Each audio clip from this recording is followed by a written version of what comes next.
Operation Sindoor పేరుతో భారత సైన్యం చేసిన మెరుపు దాడుల్లో దాదాపు 100 మందికి పైగా ఉగ్రవాదులను మట్టుబెట్టినట్లు అఖిలపక్ష భేటీలో రక్షణ శాఖ మంత్రి రాజ్నాథ్ సింగ్ వెల్లడించారు. ఆపరేషన్ సింధూర్పై రక్షణ శాఖ మంత్రి రాజ్నాథ్ సింగ్ నేతృత్వంలో అఖిలపక్ష భేటీ జరిగింది. ఢిల్లీలోని పార్లమెంట్ లైబ్రరీ భవనంలో సుమారు గంటన్నర పాటు సమావేశం జరిగింది. ఈ సమావేశానికి కేంద్ర మంత్రులు అమిత్ షా, జైశంకర్, జేపీ నడ్డా, నిర్మలా సీతారామన్, కిరణ్ రిజిజు, కాంగ్రెస్ అగ్రనేతలు రాహుల్ గాంధీ, మల్లికార్జున ఖర్గే తదితరులు పాల్గొన్నారు. ఈ సమావేశంలో త్రివిధ దళాలను అఖిలపక్ష నేతలు అభినందించారు. ఆపరేషన్ సింధూర్ విజయం, తదనంతర పరిణామాలు, కేంద్రం తీసుకున్న వివిధ నిర్ణయాలను ప్రతిపక్షాలకు రాజ్నాథ్ వివరించారు. పాక్ దాడులకు దిగితే తిరిగి దాడులు చేస్తామని స్పష్టం చేశారు. ఆపరేషన్ సింధూర్ ఇంకా పూర్తి కాలేదని, కొనసాగుతుందని రాజ్నాథ్ వెల్లడించారు. కేంద్ర ప్రభుత్వానికి తమ మద్దతు ఉంటుందని రాహుల్ గాంధీ చెప్పారు. భేటీలో కేంద్రానికి ప్రతిపక్షాలు కొన్ని సూచనలు చేశాయని పార్లమెంటరీ వ్యవహారాల శాఖ మంత్రి కిరణ్ రిజిజు వెల్లడించారు. टेलीविजन का कैमरा आया ना अंदर में, हम लोग को बुला देते सर हमारे के। अच्छा हाँ, आज ऑल पार्टी लीडर्स का मीटिंग राजनाथ सिंह जी की अध्यक्षता में बहुत अच्छी तरह से हुई है। बहुत गंभीर विषय था, इसलिए सब ने गंभीरता से अपने बात को रखा है। सबसे पहले रक्षा मंत्री जी ने ऑपरेशन सिंदूर के बारे में पूरे लीडर्स को जानकारी दिया, परिस्थिति के बारे में, हालात के बारे में और सरकार का मंशा, सारे चीज़ों को लेकर के ब्रीफिंग हुआ। उसके बाद में सारे पॉलिटिकल लीडर्स ने अपने मत रखा, पार्टी का विचार को और सुझाव भी दिया है। मैं ये मानता हूं कि सारे पॉलिटिकल लीडर्स ने मैच्योरिटी दिखाया है। ऐसे वक्त में जब देश एक बहुत बड़ी चुनौती को हाथ में लेकर के काम कर रहे हैं, तो इसमें राजनीति का कोई जगह नहीं है।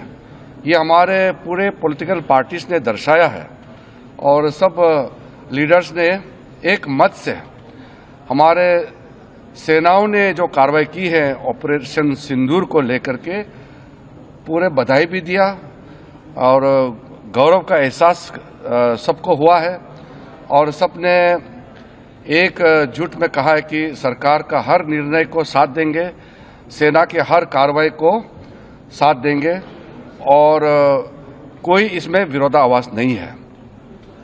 एक दो मुद्दे सुझाव भी आए हैं। एमपीज ने अपने अपने जो कंसर्न्स को भी बताया कि लड़ाई का हालात में और इस तरह का जो कोई बड़ी घटना होती है तो हमको सतर्क रहना चाहिए। तो ये सब सुझाव भी लिया है और सब पॉलिटिकल पार्टीज ने ये चीज़ भी बताया कि पूरा देश, सिर्फ पॉलिटिकल पार्टीज ही नहीं, पूरा देश एक साथ है, ये भी सबने बताया। एक बहुत महत्वपूर्ण बात यह है, रक्षा मंत्री जी ने अपने रिमार्क्स में कहा है कि आज के मीटिंग में ये दर्शाता है कि हम सिर्फ सरकार बनाने के लिए राजनीति नहीं करते हैं, बल्कि देश बनाने के लिए राजनीति करता है। ये मैच्योर डेमोक्रेसी, भारत एक मैच्योर डेमोक्रेसी है, ये चीज़ झलकता है कि कोई तू मैं नहीं हुआ, कोई छोटे छोटे बातों को लेकर के बयानबाजी नहीं हुआ और बाहर भी देश भर में पॉलिटिकल पार्टीज का स्टेटमेंट भी बहुत ही एक लाइन में आ रहे हैं। ये भी अच्छा चीज़ है जो हमको देखने को मिला है।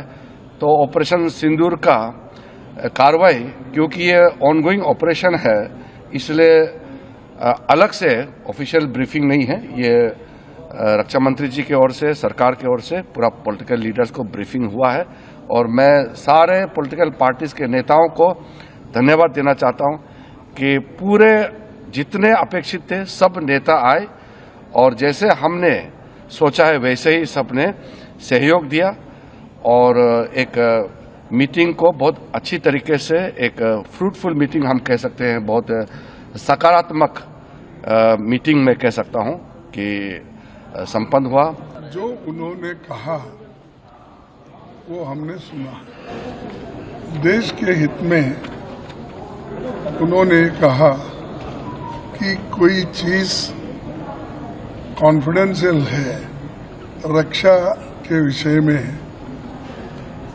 हम उसको अब नहीं कह सकते हैं।